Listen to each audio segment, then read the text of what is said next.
Please welcome from across the pond, UFO researcher, host of Disclosure Team, and co-star of the documentary Phenomenology, Vinnie Adams. Also with us is the other co-star of Phenomenology, UFO researcher, and co-host from That UFO podcast, Dan Zetterström. How are you guys? I must say, I feel like I'm talking to UFO royalty here. Thanks for having us, Matt. Good to be here. Hey, thanks for coming on. So we've got two things to talk about today. The UFO Calvine photo story, which I think many of our audience here will not be familiar with, and then also the series that both of you are on, Phenomenology, and what you guys have been up to in Colombia. So firstly, how is all of this UFO news here in the States being taken in the UK? Is it generating any government interest at all at your end? The news is being taken kind of in its stride in the UK. We've got a lot of things going on over here. You know, our Prime Minister is kind of a lame duck at the moment. There's a new one coming in. So there's not much progress to be made there. We're also in a bit of a cost of living crisis with energy bills and things like that. So everyone's attention's on that. But there's a kind of little bit of interest on the back burner from some people we've spoken to, but it's certainly not as, explosive as what's happening on your side of the pond. Dan, what do you, Vinnie, what are your thoughts on that? Yeah, we've been seeing regular articles coming out in the tabloids, which is something that's been going on, for a long time. We're just wanting to kind of push it up to that next echelon of credibility with the kind of broadsheets and that. We've seen them tinkering around with it here and there, but we'd just like something a bit more regular. I think that would hit the right audience then. So has the Queen ever commented about UFOs? Do you think she's been briefed in on it? Well, we know that her recently deceased partner, Prince Philip, he was quite the UFO buff, from what we've heard. He had collections of books. It's something that he'd been interested in for many decades now. So, I'm sure over tea there's been the odd conversation with the Queen. I'd like to think so anyway. Yeah, it's interesting. I can't tell if Biden has. I'm not sure if you guys saw I think there was one press conference where he was asked about it right as he was exiting the podium, and he kind of blew it off. I think he said in one instance he said to ask Obama, and I'm sure they had mentioned what Obama had said, and then I think the second time he said ask Kamala, and as I'm sure everyone, well, actually, probably the audience isn't aware. From what I understand, there are some presidents here in the United States that have been briefed in on the subject, and then some that haven't. So people like Bush, Reagan, being Republican presidents, I would imagine were versus maybe Clinton would not have been. I'm not too sure about it, but I was just curious about how it was handled there. One thing that I have noticed since I became interested in the UAP topic is that it as far as like what I've seen as far as like or heard as far as like your podcasts and whatnot, it seems that the UAP topic in the UK is pretty active. Almost in a sense, it seems more than the U.S. Would you agree, or do you think it's kind of about the same? I'd say that there are a lot of people over here that are really giving it their all. We're all very focused on getting the data. Calvine was one of those myths that goes back for so long, kind of like almost the UK's Roswell. Like that gets bandied about a lot, but it almost was. This was the myth that a lot of stories were built around. Someone named Nick Pope, who used to work for the government, says that he was at he calls it a UFO desk, and it's by the by, what he did, but that story has followed him around for years and years and years, and he's spoken about it. So to actually, have a bunch of researchers find and get that picture out was phenomenal. Yeah, I feel like it's picking up speed here. As I mentioned before the interview, this has been a subject that has been an interest of mine since I was a little kid, and I kind of lost interest in it for a while, and then gained interest, and then when I found out about UFO Twitter, it was like, oh my gosh, it's like this whole huge community of folks that are really into it and really focused on getting to the truth. Now, both of you are UFO researchers, and as I just mentioned, I'm completely new to the topic, and I think probably most of my viewers are as well. So Vinnie, you just published an article in UAPMEDIAUK UK, about perhaps one of the most famous UFO cases, as you said, the Calvine case. So I thought maybe, Dan, if you could give us a bit of background on the case, and then Vinnie follow up with how your article came about. For sure. So we're talking back in 1990, the 4th of August, around 9 p.m. Two people that, it's debated what they were doing, but we know they were chefs at a hotel, were taking a walk in the Scottish Highlands. They saw a silent diamond-shaped craft hovering. They hid behind a tree or kind of in some bushes, and they fired off 6 shots. Perfect photographs of this craft hanging there in the sky. Those photographs were sent between the newspaper and the MOD, and along the way there was a bit of an altercation between the US and UK. I won't spoil it, I'll let Vinny get into that a bit for you because he knows some more details. But basically, like I said earlier, it became myth. No one ever thought we were going to find it. David Clarke worked on releasing several tranches of UFO data from the National Archives here in the UK, and inside one of those releases was a black and white copy of the Calvine photo that was, you couldn't make any details on it at all, but you could see that it was a diamond-shaped craft. There was what was perhaps a Harrier jet flying around the craft, and that was about it. That's all we really had in the story and evidence-wise up until, I would say, maybe about a year, 2 years ago. And with that, I'll hand it to Vinny. Sure. So once the photographs and the negatives were in the hands of the Ministry of Defence, they had them analysed by a department called JARIC, who determined that they were, genuine photographs. They could not determine what the object was.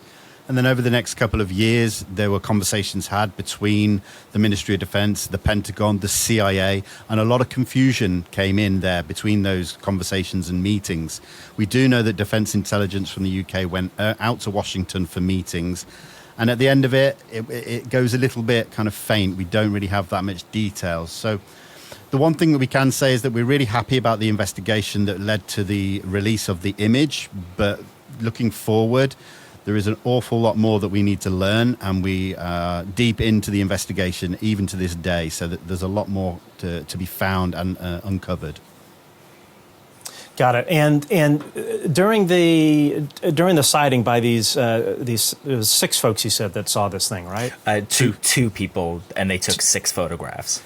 Got it. Okay, so what was kind of their story? Like, did this thing just appear, vanish? Did it fly off? What exactly did it do while they were observing it? Yeah, so they saw this craft, and it was hovering silently in the air. They observed it for about 10 minutes, and during that time, 2 Harrier jump jets came along, circled it, flew past it, and came back. And then after the 10 minutes, they say, according to the testimony, that this object suddenly shot vertically up through the clouds, no sound, at a high rate of speed. Wow. And so these two Harrier jets that were flying around, was there an Air Force base nearby that they would have come from? Well, this is the thing. In the investigation, we've had some folk who are really up on their aviation, and they've looked into flight logs and records, and they have been unable to find anything of any jets in that area at the time, which is just, it's just another piece of the mystery that we've still yet to kind of crack. Because once we find the flight logs and records, we can start putting the pieces together, hopefully trying to see if the pilots are still alive, and then getting more testimony.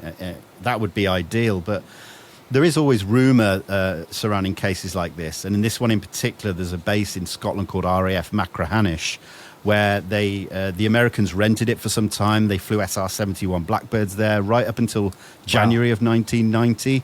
So this is all part of this kind of mythological case that, like I said, there's still many puzzle pieces to put together before we can get to any kind of conclusion on what it was doing, and whose it was. You know what I would be curious about is if the, I've read about cases where UFOs have appeared, some kind of craft, and then they're being trailed by black helicopters. And one theory is that these really aren't helicopters; they're also UAPs that are cloaking themselves as a different type of vehicle. to kind of spoof the observers. Has there ever been any sort of theorizing that might be what the Harriers are? There hasn't, actually. I've not come across that in this case, although, it has been quite prevalent in a lot of cases in the past, speculatively, of course, but sure. I think at this point, with the investigation being so open, we have to take into consideration any point that's put forward. Yeah, absolutely. Now, I read on Twitter some people were postulating that this could be American tech, some kind of black project, some top secret spy plane, or who knows what from the United States. What's your sort of take on that, or gut feeling about it? For me, it's a case of the witness testimony not necessarily matching the propulsion that we have available. Now, we all know that technology gets developed, it gets shelved. So there could be something there that we're just not privy to that could make an aircraft hover silently and shoot in the air at a high rate of speed. But as far as I know, nothing like that existed. So for me, if it's a American secret tech, then it just raises more questions as to what propulsion system this is, where it came from, where it's gone, and why they're not using it in current encounters and war zones and things like that, Yeah, it's a definitely a very good point. I think that's some people have kind of thought, well, if the U.S. or some other government does hold this kind of technology, obviously it would solve all kinds of problems that the world is facing: climate change, energy, just the overall pollution in our world. And you would have to wonder why they would hold that back, unless it's just purely out of power and greed and wanting to control it. But I think it would be a sad development to find out that we've had this all along, and I feel like, and I'm sure many people here would agree, feel like our kind of planet is teetering from an environmental point of view. So it would be disappointing to find out that we've had this all along and just did not publicly field this thing. So absolutely. You touch on a really interesting point there. Just in terms of, technology isn't necessarily all about how it's being used right then. So while it could have failed as a propulsion system to keep something in the air, it could be completely viable as an energy system for someone's home. And, while all the bills are going up in the UK and we're having a crisis of living, some places around the world, they struggle to get water. You've got to wonder, could this solve those problems? Yeah, absolutely. It's and that's where I think, for me personally, and again, it's obviously speculation, I'm skeptical that it would be U.S. tech. This particular instance, I would just find it. It would almost be an immoral thing to have this technology that would do so much for the world and not to use it, or not to field it commercially or in some way. But now, so rewinding a bit, so this photo was found in somebody's. He had it in a bookshelf or something. What? Give me a little bit more detail on that, Vinnie. Yes, sure. So the newspaper that first acquired the negatives and the photographs was the Scottish Daily Record.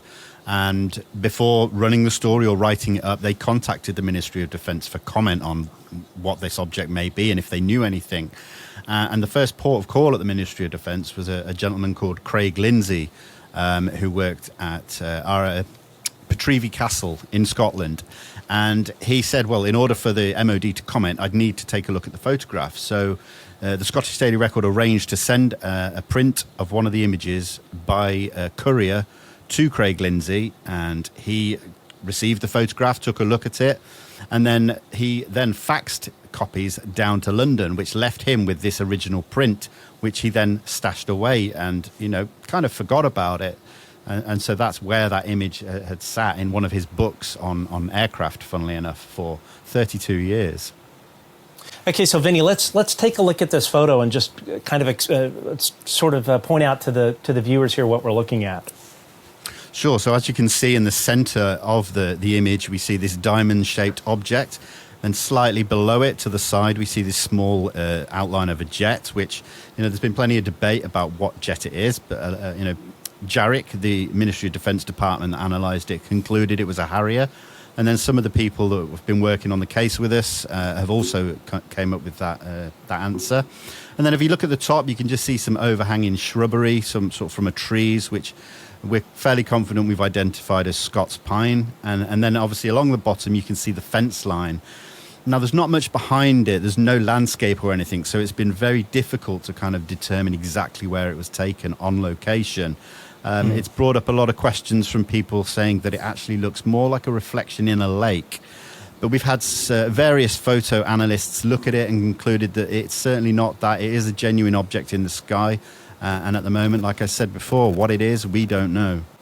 So Vinnie and Dan are the co-stars of Phenomenology. This is a fantastic series on the UAP UFO phenomenon. So let's watch a teaser from their season finale. Haven't seen any lights. Doesn't mean they're not going to happen tomorrow. Whoa, Jesus Christ. Huge flash on the top of White. I can see the light now. Whoa! Oh my goodness! Look at that! Look how bright that is! Look at it, it's floating, Vinny. It's just down from the mirror door. Oh, there's two lights. No way, look at that. Look at that, two lights, guys. Look, it's coming off the side. We'd actually captured HD video of the phenomena at the top of La Peña de Huayca. There it is, look at that. Right at the top. I can imagine me seeing something like that. It'd be fantastic. It'd be so exciting. Wow! Look at this, it's like a fireworks show. Christ. Look at the phenomenon.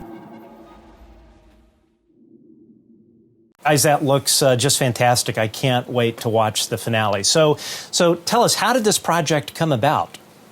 So I first met Ashley Cower, who is a documentary filmmaker, funnily enough through Instagram, through my UFO account on that platform. And we'd been talking for many months, and he's actually Scottish but lives out in Colombia. And he was telling me about this strange case that's 400-year-old. It's been reported that these strange lights appear on this mountain in this small valley north of Bogota. And the conversation developed over many months, and it got to the point where he said, I want to put together a team to come out here, film a documentary and do a full investigation. And so by the end of 2021, we had sort of started putting the ball in motion. And that's when Dan came on board, and it went from there. Within February of this year, 2022, myself and Dan were on a plane to Colombia. So Dan, how did you guys approach the research on this project? So when we headed out to Colombia, we knew that Ashley had been immersed in the local culture for a long time. He'd made contacts in the local Muisca communities who have been there for the longest times, and they have all sorts of stories about the lights on the mountain. Now, Ashley was so well informed that not only had he looked at the Muisca communities telling of the myth, but he'd also spoke to some people in the town. So we basically went out, we met a whole bunch of people in the town, we looked at their interpretations of the light phenomena on the mountain, we looked at what they thought it was, stories their family had, and at one point I commented that it was almost like a UFO theme park. It felt like everyone had their own story, everyone had their own interpretation, whereas, in the UK and the US, there's a stigma attached to this. It's getting better, but there's still a stigma. Whereas out there, for example, in one episode, you see us go up Huayca, the actual mountain where the lights occur, and whilst we were doing that, we were accompanied by some police, and we said to the police, "So what do you think of the lights?" And they laughed, and we said, "Oh, you don't believe in the lights?" And they said, No. We didn't laugh because we don't believe in the lights. We laughed because they're UFOs. Call them UFOs. Wow. And they were so open about that. So we really had to kind of take an almost skeptical approach because everyone was so ready to believe around us. And that was the amazing thing about the team of people we had. It was a range of believers to not so much non-believers, but people that leaned more in the skeptical directions. We took on a number of cases whilst we were out there, a few of which we were confident we solved. And then eventually the series leads up to the last night on the mountain where, it put on a show for us. So Vinnie, obviously this was a pretty big team effort. So how did members of the team, how did all of you work together? How did you split things up to kind of create this one thing? Yeah, so each day we were boots on the ground investigations. We were speaking with local Moiska community that, like Dan said, have been in the area for many, many years. But we also spoke to locals in the town. So we got opinions and stories from so many different people. Then at the end of each day, we would return back to our headquarters and we would just have big conversations based on what we'd heard. And we were respectful of each other's opinions. We didn't let biases get involved. And that really helped us progress, which we felt happened quite rapidly. And, it led to us just working harder and better together, very efficiently and smoothly. So, Dan, there's obviously a huge history of this phenomenon in that specific area of Colombia. Are there other areas of Colombia that you guys found out about or discovered that this sort of thing is occurring? Yeah, there were loads of other areas in Colombia where this was occurring, to the point where I would use the phrase that South America seems riddled with these things. Yeah. Encounters, experiences, and we're not just talking lights in the sky, we're talking Tic Tacs flying around the mountain, we're talking saucers flying over towns, we're talking abductions and people coming back with messages for environmental care and things like that. Everyone had a story, and wow. No matter where we went, even outside of the town we were in, Tabio, we would just hear everyone talk about what happened to them early in their lives, how it changed their world, and how it just, shattered the paradigm that the rest of us are just used to living in. So, Vinnie, give us a little insight into the investigation itself. Yeah, so the overall investigation was to determine what was on this mountain, these mysterious lights that were quite rare. We didn't know if we were going to see them at all during our trip there. So in the meantime, some of the smaller investigations, we were presented with locals that had taken videos of strange lights in the valley. And so we actually went out and drove to these locations, used drones and other technology to kind of piece together a picture of the possibilities of what they'd seen. And like Dan had mentioned earlier, a few of those, we were very confident that we solved them with prosaic explanations. And then that leads to the final night where we actually did witness the light phenomena itself on the mountain, which, I believe will take many more return trips with more heavily scientific equipment to begin starting to get to the bottom of what they actually represent. It's worth emphasizing as well that this light phenomena was photographed 1 year, almost to the day, before we videoed it. So really, what we found is what science has desired this whole time, a provable, repeatable phenomena that can be studied as long as we have the right equipment. And we plan on going back in February and carrying on doing just that. Oh, that's fantastic news. I was about to ask what the future plans are for this. So these lights, are they classified as orbs, or how would you classify them? There's been many different examples. There's been like streaks, there's been lights with tails. But yes, orbs is primarily probably the most popular, or what we would perceive as the most popular. And that was what we witnessed on that final night, was orbs performing strange movements. There was orbs splitting out of other orbs. And so, yeah, it isn't just the one type, but it is primarily orbs. Thank you so much for joining us, and I can't wait to see what you guys are up to. And I'm sorry, again, in February is when you'll be back out in Colombia? That's right. We're hoping to go back out in February. We're planning to go basically camp in the area that the lights appeared, even though we've been up there already, just to kind of take some of those prosaic explanations out of the equation. We have to do the work. Like you said, you kind of need to be familiar with satellites if you're going to be looking up at the sky, just so you can cancel them out when these things happen. So yeah, we're looking to go back with a lot more equipment. So if anybody's watching this who has some cool equipment we can take with us, some tri-field meters, anything like that, get in touch, let us know. We'd love to get you involved. I love that. Maybe I'll have to pay you a visit out there. I've actually no, I take that back. I have been to Colombia, but it's been a very, very long time. Well, fantastic. Vinnie and Dan, thank you so much for joining us. Folks, follow what these guys are up to. There are a very core group of people that I look to for information and education, being a newbie to this whole thing. So at the bottom of this tweet, we'll have links to both Dan and Vinnie and where you can find their work. And by all means, if you're interested in this topic, these are two folks you want to pay attention to. right, guys, thanks for joining us, and we'll see you on the next episode of The Good Trouble Show.